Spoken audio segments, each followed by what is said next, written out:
we're back, and before I get to the calls, you know, the college basketball season's about to begin. And, you know, you look at the polls, and you have what you know, not the polls matter, because in no sports the polls matter less, but you have, you know, the usual suspects. You have Duke and Michigan State and Arizona and Kansas and Kentucky, although Kentucky will not be as good. They're there, but they'll not be as good usually as they usually are early on. Not close. Villanova, of course. Wichita State, of course. Teams, Carolina, you know, teams you're used to here, West Virginia, Cincinnati, teams you're used to seeing. But Tom Izzo, who is an honorable guy and a realistic guy, and probably, you know, one of the, like Mike, one of the real elder statesmen of the sport, said the other day, you know, coaches can stand up and make excuses for the sport right now, but we have a black eye. The sport's got a black eye.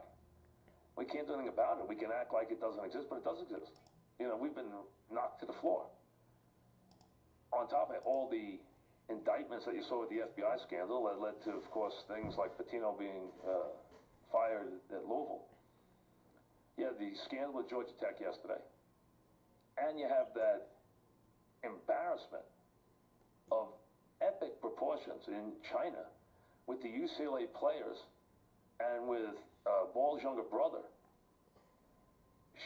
getting caught shoplifting at the Louis Vuitton store adjacent to the hotel in China while the president is arriving in China. At the same time, you have 3 UCLA players being picked up for shoplifting.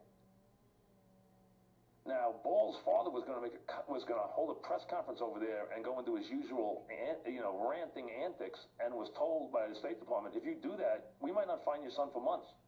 So, cancel it. He did cancel it, and they were able to get them out on bail. But how about this? They go to China, and here are basketball players at a time where college basketball could not be in worse shape, could not be, you know, hemorrhaging more from the fact that the outward embarrassing payment of players has been lifted in so many places. You send the UCLA team over to China on the same day the president's arriving, and they get picked up for shoplifting? They needed something in the Louis Vuitton store? I mean, you can't make it up. I mean, you really can't. The sport could not be at a lower place right now. And, you know, college football has ducked it so far, which is fine. But we all know that an examination of the whole idea of college football and college basketball. And, you know, you've heard some rumblings of things that made sense. The one and done has to stop. Well, that's an NBA thing. Remember that is not a college basketball thing. They would like that to stop. It's not theirs. That's the NBA's. And even Adam Silver said it's got to stop, and it does. It creates more problems than it helps any remedies. Let the kid who is good enough and who is ready for the NBA to come out and play in the NBA out of high school. It has never hurt great players. Once in a while, there'll be a kid who reaches too high. You know what? It happens. That's life. It also does not hurt the guys who are good enough to do it, a la LeBron James. Why take 4 years of earning power or 3 years of earning power away from a player of that magnitude? Those are the only guys who should be considering it anyway. Anybody who's being thoughtful and honest to a high school player should tell him, unless you are a man-child at that time, or a guard who is of such incredible speed, there's no way you'll be ready to play in the NBA for 2 or 3 years anyway.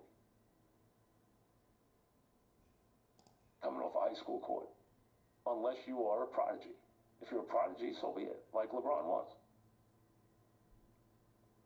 So that should go away, and hopefully it will. It would be a step in the right direction, but it won't cure the ills of that sport. But here it is on the eve of it getting ready to begin, and every day it's another story. Georgia Tech, which was a crazy story. And then on top of that, these guys go to China and get caught shoplifting. Hard to even fathom.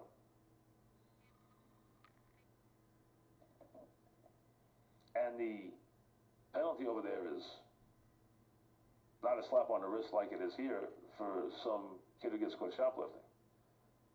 it's a severe penalty.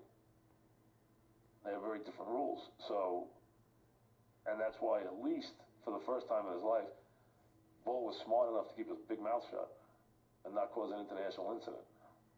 But what a mess for that sport.